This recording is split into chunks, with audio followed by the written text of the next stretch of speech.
Here's another question. Somebody looking for guidance. Hello, Father. How do I know what God wants of me? I'm contemplating a change of direction in my career because I don't have a feeling of peace about the things in my job. How do I determine that my present job, whether it's just a cross God wants me to bear, perhaps He truly wants me somewhere else? Catherine.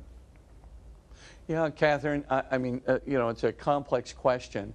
But the first thing, before you sort of try and do a discernment process, is you want to make a good prudential decision. So start with prudence. Now, what would you do for prudence? St. Ignatius of Loyola recommends for a good prudential decision, line things up. What's the good side of the job? What's the downside of the job? And now you got to pick one or two other kinds of jobs where you have, some opportunity to obtain that job.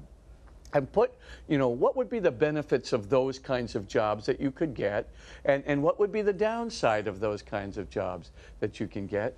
And you kind of look at that and you go, okay, I might get more security staying in my job. I might get less security trying to find another job. But this other job, if I did get that other job, maybe I could actually do this or that, or I'd have a freer conscience or whatever it might be. But you try to weigh the benefits and the downsides of both positions as best you can. And now if you have family responsibilities, Catherine, where you're going to need a modicum of security and a job change in the middle of COVID might not be the best possible idea, delay it. Timing is everything. So, try to time your job change as best you can. Now, once you think you've got, an answer, from a prudential point of view, once you think you've got a timing solution, again from a prudential point of view, now put it before the Lord and say, Lord, I think this is where you're calling me. Just from a prudential point of view, I'm looking at this. Is that right? And just keep putting it before the Lord in your prayer, Catherine, day after day. And the first thing is as you present this to the Lord, are you getting peace or are you getting doubt? Are you getting a sense of agitation or are you getting a sense of certainty? So the main thing is keep consistently presenting it to the Lord. And over the course of a couple of weeks, if you find yourself uncertain and doubting and agitated, that ain't the solution, in my view. It's probably going down the wrong path.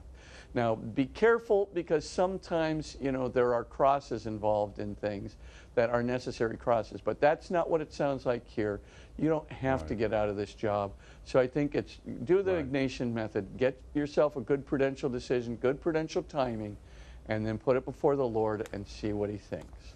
Right, and my advice would be make sure you have a job before you decide to leave a job. Yeah, we are living today. I also thought it was interesting listening to your suggestion, which, in the sense of that comparison, which a lot of people do and probably didn't realize it came from St. Ignatius, so to speak. But the idea also of comparing your present situation against a realistic other situation rather than comparing it against some kind of idealistic utopian situation, which I think a lot of times breeds a lot of the despair in our culture, where people's comparison of their lives are against some sort of, ideal situation that virtually doesn't exist. And no wonder you feel bad. Absolutely. Right?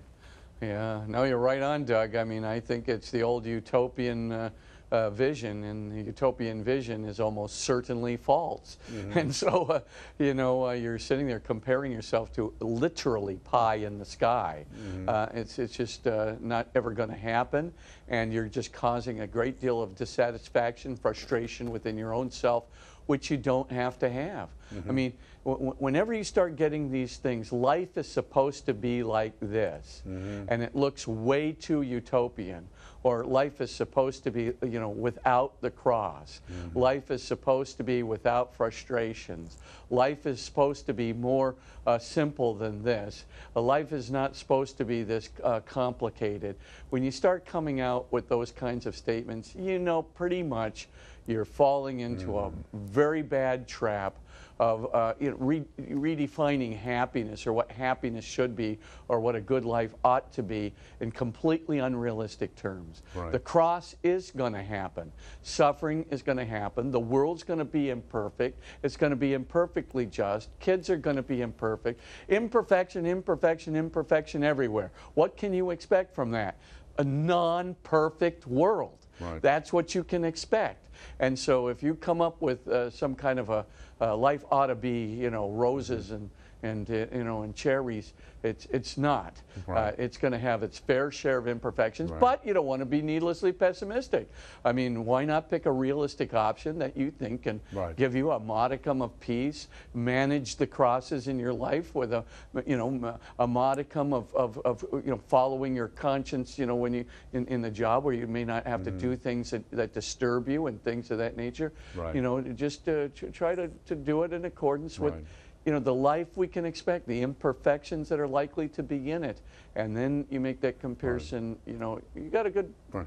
chance of coming out with a good Right. decision. You got to realize good people will let you down, and you will let good people down as you go through life. Yep. So it's just what's going to happen. Absolutely.